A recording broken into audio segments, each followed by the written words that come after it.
Is it Gerald? Hello? Yeah, sure is. Yeah, you had a question? You're from Austin, though, right? Yeah, sure. Cool. Yeah. My question is, I wanted to know, are you really an atheist? Like, you don't believe in any kind of God or any kind of religion whatsoever? That's correct for both of us, actually. Yeah. Okay, both of you. Okay. So, yeah, I'm not going to include her, the lady with you. It's her turn to talk anyway. Yeah, I can understand that. My question is, though, well, it's really not a question, but can you agree that basically all religions have definitely led this world to be a better place? No, I can't agree to that. I will agree that the religious institutions have played an important role in the betterment of the world, but they've also hindered that as well. I mean, while they're responsible for some of the great institutions of learning, they're also responsible for hindering some of the learning that came out of those institutions. They're destroying the library at Alexandria, or what they did to Galileo, things like that. And the church is continually struggling to retard scientific progress. So I'm not going to say they're all evil, that they've done no good. They've done good. Well, the reason why I say it is whether there is a God or there isn't, they definitely, every day, keep millions of people from being murdered for no reasons, I guess. Really? Yeah. And what about all the people who are murdered in the name of religion? Yeah. And it goes both ways, though. Yeah, it goes both ways. So I think basically if you're a good person and you're religious, you're a good person. And if you're a bad person and you're religious, you're bad. And I throw those labels around, but really it's like if you're doing bad things and you're religious, it's because you're going to do bad things, not because you're religious. And if you're doing good things and you're religious, you'd be doing good things whether you're religious or not. But I guess I should correct that as well, because sometimes you get a good person who is driven to do bad things because of religion. But you rarely get a person who doesn't want to do good that's going to say, like, grudgingly do good because they have to because of their religion.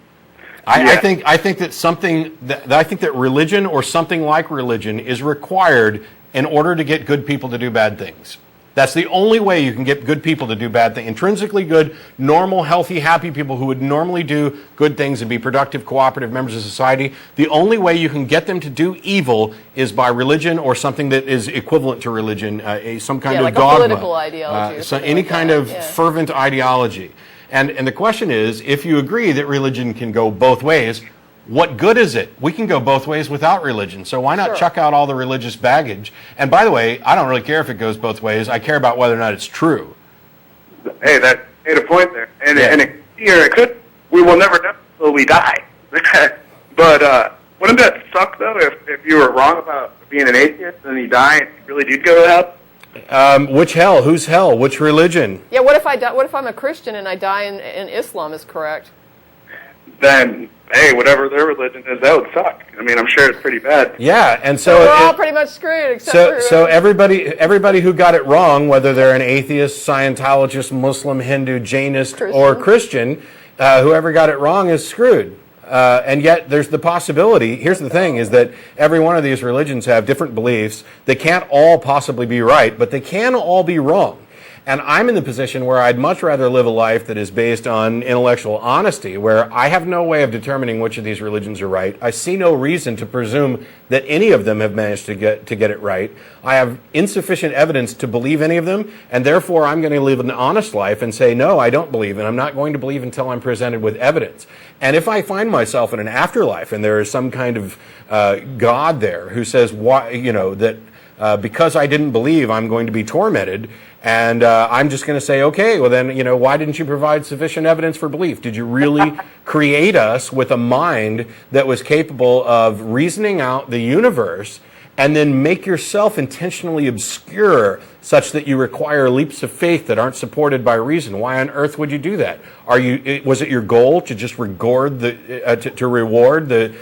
gullible and credulous and punish those people who actually rationally and sanely used intellect in order to assess the universe? I don't want to spend an eternity with a God like that because he's a prick. That's pretty rude, man. Yeah. All right, so, okay, my sister-in-law, she wants an atheist. How do you feel about gays, like gays and lesbians? Atheists, those are bad people? I mean, from a scientific standpoint, because we were all to to mate, of course, and make more people. I mean, is it? It can go with that as well, right? Spiritualism, and you're breaking up a little bit. You're like fading in and out. Yeah. It's weird. Can you sum up your question in a really short way so we can address it? Because you were fading in and out. I'm not quite sure I got it. Okay. Do you think that do atheists think that gay people are horrible people? That gay people are bad? Gay people are bad? Yeah. No. As a matter of fact, several of the members and co-hosts on this show are gay. The ACA supports equal rights. We're at the Pride Festival every year. I couldn't possibly hold the view that they're bad. Well, why on earth? I guess I should point out, though, that that's not necessaryly an doesn't. atheist Yeah, view. it doesn't necessarily have anything to do with atheism, because it's not an ism. My church definitely doesn't really think that that's appropriate, being gay or lesbian or whatever. Yeah, you're still fading in and out. Am I understanding you correct? You're saying that your church thinks that it's inappropriate to be gay? Yes, absolutely. Okay, and so by what standard do they claim that they're correct? Because God made people to make children. Sure. They've got a bald assertion that people were created a certain way. Do you agree with them that there's something wrong with homosexuality? Well, I don't like hanging out with them personally, but I mean, I don't. Well, I'm pretty sure they don't like hanging out with you either. I don't think so. I hope not, because they're not going to get anything out of it. But here's an idea. Because you're fading out, I'm going to move on to somebody else, and what I'm going to say is probably going to be viewed as mildly insulting to you, and so I'll apologize in advance. Instead of saying the church you go to believes that atheism that homosexuality is a bad thing, why don't you think for yourself?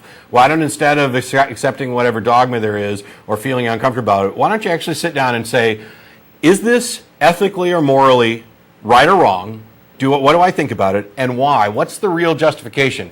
And if the only justification you can come up with is because the Bible says so, or God says so, or somebody told you a God said it, unless you actually get it from God directly, then I think you're relying on really bad reasons for this. Personally, I spent 20, 25 years as a fundamentalist Christian studying to be a preacher.